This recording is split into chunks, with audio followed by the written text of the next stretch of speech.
कि 10 जुलाई को अगली सुनवाई होगी, उसके बाद ही जो धुंधले बादल मंडराए हुए वो छटेंगे कि इन एक्चुअल में रीनीट होगा भी या नहीं होगा। तो आपको वेट कर लो कि भैया सबसे पहले क्या होना है कि जिन बच्चों ने भी पिटीशन डाली है उनका रीनीट कराना है। अब रीनीट कराने के लिए एनटीए को फिर से शेड्यूल बनाना पड़ेगा, उनका एग्जाम कंडक्ट कराना। को भी पता है कि भैया जो अब पेपर देगा उसको 2 महीने एक्स्ट्रा मिला हुआ है। ऑलरेडी जो बच्चे अप्रैल में पेपर देके बैठे हुए। Hello everyone, welcome back to our channel Career Dwar. तो आज हम जो बात करने वाले हैं वो उन बच्चों के लिए बात करने वाले हैं जिनके लिए हाई कोर्ट यानी कि मध्य प्रदेश के हाई कोर्ट ने ये बोला है कि जिन बच्चों ने भी 3 जून से पहले पिटीशन डाली हुई है उन बच्चों के लिए दोबारा से रीनीट कराया जाए। लेकिन जैसे ये खबर आई ऐसे ही एनटीए ने तुरंत उससे नेक्स्ट डे यानी कि 1 जुलाई को आकर फिर से एक चीज बोली कि हम ये जो आपने रीनीट के लिए बोला हुआ है उसके ऊपर स्टे लगाते हैं, यानी कि उसको खारिज करते हैं। तो ऐसे में बहुत सारी कंफ्यूजन क्रिएट हो चुकी है बच्चों के माइंड में कि इन एक्चुअल में सही मायने में क्या चल रहा है, क्या होने वाला है, रीनीट होगा भी नहीं होगा, क्या सभी बच्चों का रीनीट होने वाला है, काउंसलिंग पे इस पे क्या प्रभाव पड़ने वाला है, इन सभी के बारे में। इवन कट ऑफ को लेके बच्चे डाउट है, इवन पेपर के एग्जाम पैटर्न को लेके, लेवल ऑफ डिफिकल्टी को लेके बच्चे बहुत ज्यादा डाउट में। तो इन सभी क्वेश्चंस के बारे में हम चर्चा करने वाले हैं इस वीडियो के पूरे लास्ट तक। वीडियो शुरू करने से पहले बस यही बोलना चाहूंगा, अगर आप हमारे चैनल पर नए हैं और अभी तक भी आपने हमारे चैनल को सब्सक्राइब नहीं किया है तो कृपया करके चैनल को सब्सक्राइब जरूर कर दीजिए और वीडियो को लाइक शेयर करना बिल्कुल मत भूलिए। हो सकता है मैं वीडियो थोड़ा सा लेट लेके आऊं, लेकिन मैं वीडियो तब तक नहीं आप लोगों तक पहुंचाता जब तक मुझे ऑथेंटिक तरीके से मुझे इंफॉर्मेशन कहीं से कंफर्मेशन नहीं मिलती है, तब तक मैं आप तक लोगों तक वीडियो नहीं पहुंचाता हूं। हो सकता है ये वीडियो थोड़ी सी लेट है, लेकिन फिर भी मैं आपसे यही बोलना चाहूंगा, जब तक ऑथेंटिक नहीं होती है मैं तब तक आप तक कोई भी ऐसी चीज नहीं पहुंचाता हूं जिससे बच्चे पैनिक हो जाए या कोई ऐसा माहौल क्रिएट हो जाए जिसकी वजह से बच्चों के अंदर डिस्टर्बेंस क्रिएट हो जाए। तो चलिए हम अपनी वीडियो को शुरुआत करते हैं। पहले समझ लेते हैं कि आखिर मसला क्या है, मामला चल क्या रहा है। तो एक एक करके पहले थोड़ा सा देख लेते हैं कि प्रॉब्लम क्या क्रिएट हुई है। तो अगर मैं प्रॉब्लम की बात करूं तो रीनीट के बारे में अगर मैं बात करूं तो जैसा कि मैंने आपको बताया कि 30 जून 2025 को अचानक से हाई कोर्ट यानी कि मध्य प्रदेश के हाई कोर्ट ने सीधा सा एक डिसीजन दिया कि भैया जिन बच्चों ने भी जो 3 जून से पहले यानी कि 3 जून 2025 से पहले पिटीशन डाला। इन एक्चुअली मामला ये था कि हाई कोर्ट प्रॉब्लम ये क्रिएट हुई थी, बहुत सारे ऐसे बच्चे थे पावर कट ऑफ होने की वजह से और विंडोज जो थी उसमें थोड़ी सी मतलब छोटी थी, जिसकी वजह से लाइट उतनी सफिशिएंट अमाउंट में नहीं पहुंच पा रही थी, जिसकी वजह से बच्चों ने बोला कि भैया लाइट कटौती होने की वजह से हमें अच्छे से एग्जाम दिखाई नहीं दिया है, जिस वजह से उन्होंने पिटीशन डाली थी। अब इसके ऊपर बहुत पहले से चर्चा चल रही थी कि आखिर क्या होने वाला है, क्या नहीं होने वाला है। लास्ट में 30 जून को इन्होंने जो है हाई कोर्ट ने भाई बोला कि भैया उन बच्चों को दोबारा से रीनीट कराया जाए। जैसे ही रीनीट के बारे में बात आई एनटीए का दिमाग काम करने लगा। एनटीए ने कहा भाई ये क्या बोल रहे हो, दोबारा रीनीट कराने का मतलब उनका पूरा प्रोसीजर को एक तरीके से रिफाइन करना, काउंसलिंग को रिफाइन करना, पूरे फिर से स्कोर कार्ड को रिफाइन करना, तो मेहनत बढ़ जाएगी। तुरंत अगले दिन आके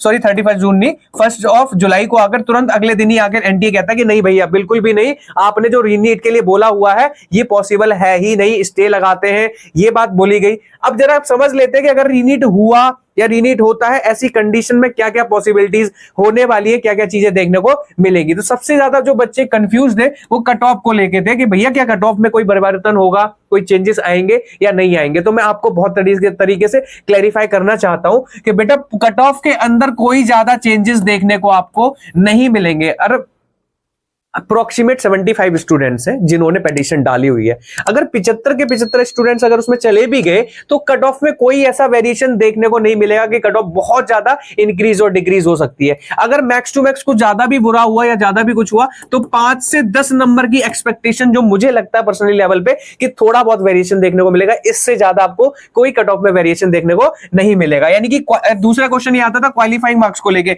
तो क्वालिफाइंग मार्क्स कोई चेंज नहीं होने वाले। जो क्वालिफाइंग मार्क्स ऑलरेडी डिसाइडेड है, जो जनरल कैटेगरी के हैं, ओबीसी के हैं, ईडब्ल्यूएस जिस भी कैटेगरी से, उनके क्वालिफाइंग मार्क्स में कोई बदलाव नहीं आने वाला है। और एक और चीज बोलना चाहूंगा, जिस बच्चे के भी 550-600 के आसपास नंबर है वो टेंशन फ्री बैठिए, उसको कुछ नहीं होने वाला। यानी कि अप्रोक्सीमेट अगर सही बोलूं तो वो आराम से अपनी काउंसलिंग, अपने प्रोसीजर, डॉक्यूमेंटेशन सारे कंप्लीट करके रखे, उनमें ज्यादा वेरिएशन देखने को नहीं मिलेगा। तो एक चीज तो क्लियर है कि कट ऑफ में ज्यादा वेरिएशन देखने को नहीं मिलेगा। अब क्वेश्चन उठता भैया काउंसलिंग के लिए लेके कि क्या होने वाला है, तो बिल्कुल डेफिनेटली अगर अगर रिनीट होता है तो इसमें हमारी काउंसलिंग अफेक्ट पड़ेगी ही पड़ेगी। क्यों पड़ेगी? क्योंकि भैया सबसे पहले क्या होना है कि जिन बच्चों ने भी पिटीशन डाली है उनका रिनीट कराना है। अब रिनीट कराने के लिए एनटीए को फिर से शेड्यूल बनाना पड़ेगा, उनका एग्जाम कंडक्ट कराना पड़ेगा। एग्जाम कंडक्ट कराने के बाद जितने भी बच्चों ने जो भी रैंक कार्ड आया उसको दोबारा इशू करना, तो समझ सकते हो कितना प्रोसेस कठिन होने वाला है कि भाई जिन बच्चों ने भी डाला है उनके लिए दोबारा से रिनीट कराओ, फिर रिजल्ट को अपडेट कराओ।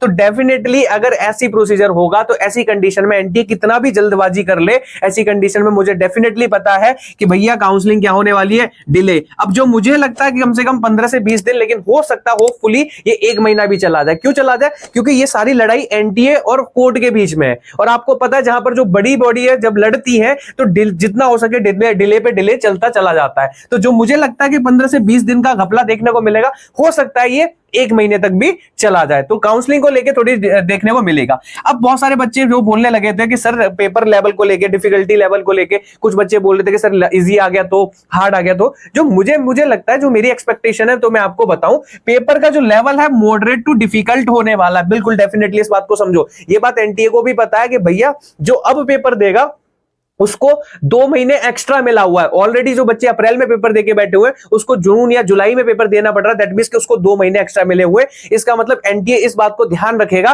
कि पेपर अगर होता है, अगर नहीं होगा तो एक अलग चीज है, लेकिन अगर हुआ तो मॉडरेट टू डिफिकल्ट लेवल होने वाला है। यानी कि जो बच्चे, मैं इस चीज को बता रहा हूं, रीनीट के लिए अगर सोच रहे हैं या वो बच्चे अगर इस वीडियो को देख रहे हैं तो कृपया करके मेहनत को दोगुनी कर दीजिए, क्योंकि मैं इस बात की गारंटेड श्योरिटी लेता हूं जहां तक पॉसिबिलिटीज है कि पेपर का लेवल या तो मॉडरेट होगा या उससे डिफिकल्ट होने वाला है। आसान तो नहीं आने वाला, क्योंकि एनटीए इस चीज को अच्छे से जानता है कि आपको 2 महीने एक्स्ट्रा मिले हुए हैं। तो इस बात की ज्यादा टाइम नहीं है। जो भी प्रीवियस स्टूडेंट जो भी है वो तैयारी में जुट जाइए। अगर उनको लग रहा है रीनीट होने वाला है या पॉसिबिलिटीज है तो बेटा तैयारी अच्छे से कर लीजिए। अब स्कोर कार्ड की बात करूं तो स्कोर कार्ड बिल्कुल चेंज होगा। डेफिनेटली बात है, अगर 75 स्टूडेंट, हो सकता है उनमें से कोई टॉपर निकल आए, हो सकता है टॉप 50 में चला जाए, हो सकता है उनमें से कोई टॉप 100 में चला जाए, जिसकी वजह से पूरी की पूरी रैंक जो है चेंजेस देखने को मिलेंगे। तो डेफिनेटली स्कोर कार्ड चेंज होने वाला है, लेकिन जिसके भी, फिर से मैं वही बोलूंगा, 500 प्लस मार्क्स या 550 या 600 से प्लस मार्क्स आ रहे, उनमें ज्यादा वेरिएशन देखने को मिलेगा नहीं। मैक्सिमम कितना चेंज हो सकता है,